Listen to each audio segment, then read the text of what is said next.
Any victory in a fight is a failure because you got into a fight in the first place. True. Any scenario when you don't die is success.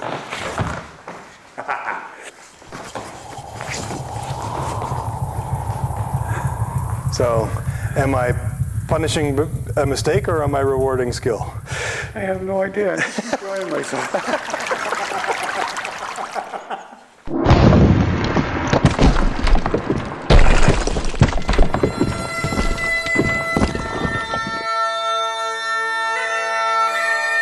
That's the key to training.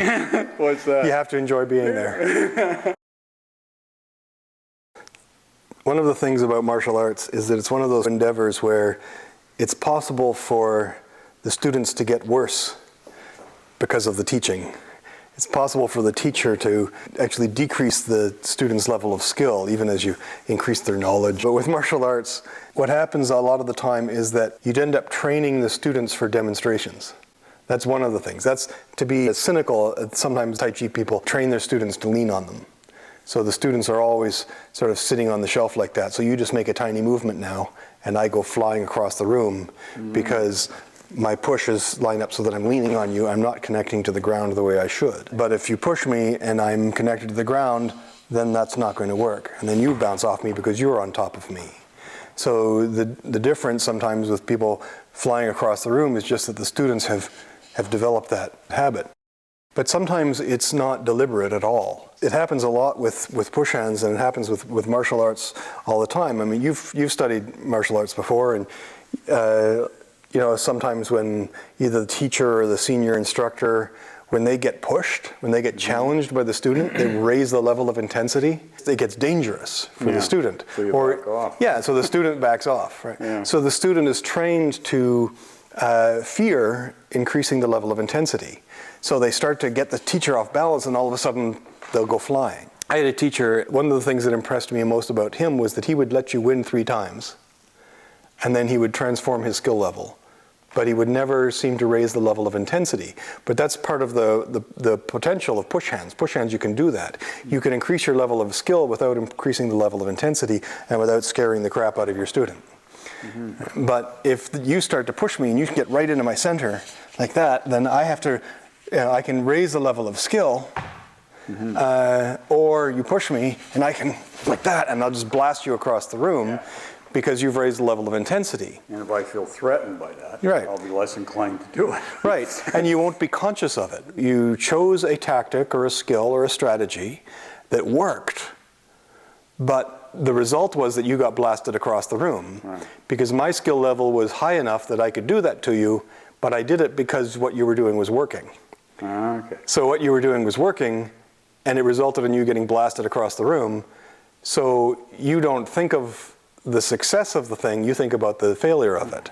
So you consciously or subconsciously identify that tactic with getting blasted across the room, so you no longer develop that skill. When you succeed at something, so this happens also, right? I will succeed in making you move, and then I go, oh, he's off balance, and I push you, and I identify pushing you with the force that I used at the end, not the subtlety I used to get you there. So what really gets you off balance is this, right? That's the important part. That's just pushing. That's the show off. But when you see push hands done as a spectator sport, people will give you extra points for pushing the person out of the ring or throwing them farther. But when push hands, when the rules are set to measure more subtle skill, then you don't get extra points for pushing the person farther. You get the same number of points for making the person do that you get for making the person do that. Right. I don't get more points because I pushed you out of the ring. Yeah, it proves you have them off balance completely and could have pushed them easily. And it makes it easier for judges and for the spectators to see what was going on. Whereas in a fight, that's the end of the fight. Yeah. Right? You're off balance, you lost your connection. If this were a fight, that would happen. Yeah. So in some toy show rules, mostly in North America and sometimes in Europe, you'll get, the point will be there, because that's when I could have closed in, and that's when I had the advantage. So you get scored for having the advantage, or more likely you get points deducted for having made an error. Right? So you don't win points for pushing the person off balance, you lose points for losing your balance. And that different perspective is important. So when I'm teaching, I want to make sure that I'm not just demonstrating my skill, I'm not just improving mine, because I can continue to improve my skill no matter who I'm pushing with. Right. And sometimes I improve more by pushing with people who are not as good as me, and sometimes I improve more by pushing with people who are much better than I am. But if some of the traditional teachers, you only learn from them if you're willing to hit the ground over and over again, because the teacher is there to practice as well. Yeah. Right? So the teacher will love to have a student that they can blast or throw or toss to the ground and that kind of thing. Yeah. He was one of the few students who was actually willing to take the abuse and get thrown over and over again. So he developed really good skill, but he was also willing to be a training dummy for the teacher. But when you don't know which is which, and when the teacher doesn't know which is which, a lot of the time the teacher doesn't realize they're doing it. They're being challenged and they still feel like a student. Yeah. So they still feel like they have to beat the other person. So the challenge is to, when you develop a level, when you do something right, then I'm rewarding it by letting you push me. Yeah. And when you do something wrong, I'm not rewarding it. It's not. No, that's not right. So here, now I can. See. So what's the lesson there? I just raised the level of intensity, but did you see what I did? So the first time I'm able to get in and do that. The second time I do that, it doesn't work, so I do there, and I use your counter against that to get you off balance. So it starts out as a hit and then becomes a throw, or a takedown or a push. There, see that? There you go. So it's one thing for me to just keep doing that to you. Right. It's another thing for me to let you beat me at it, to let you find a way out of it.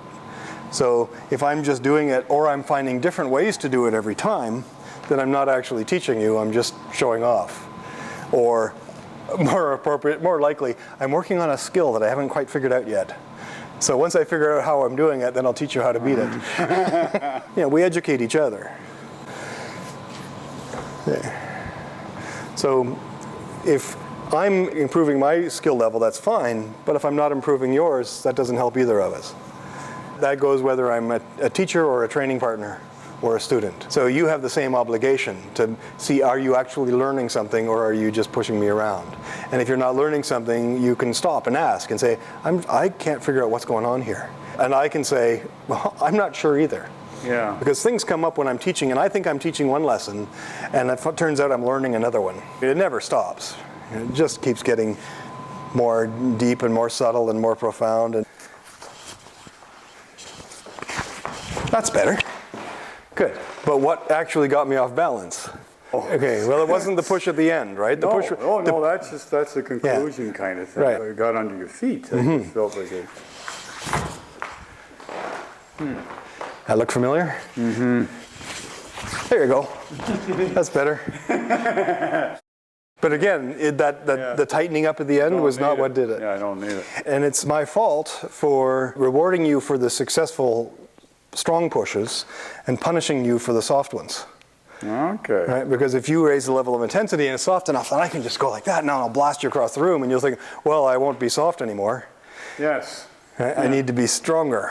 And then I'm rewarding you, because when I do lose my concentration and you push me, then I'm off balance, and then you use force, and you think it's the force that did it instead of the softness. Instead of just keeping you off balance. I used force, though, at the end. You used force at the end, but you were more connected. You could have been sharper. You could have been softer. Yeah. You could have been more connected.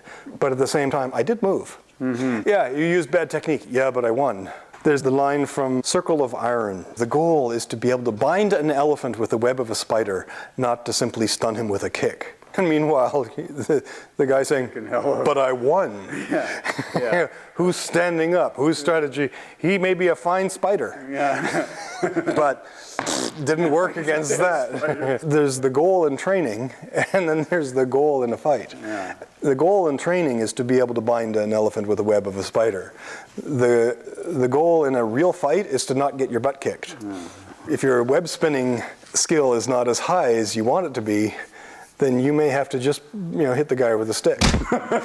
Any victory in a fight is a failure because you got into a fight in the first place. True. Any scenario when you don't die is success.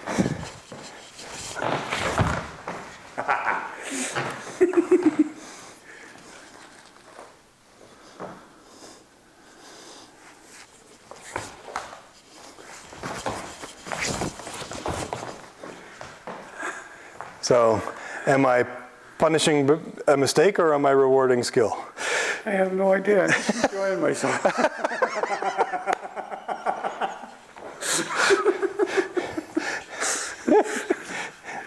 That's the key to training. What's that? You have to enjoy being there. Right. Yeah.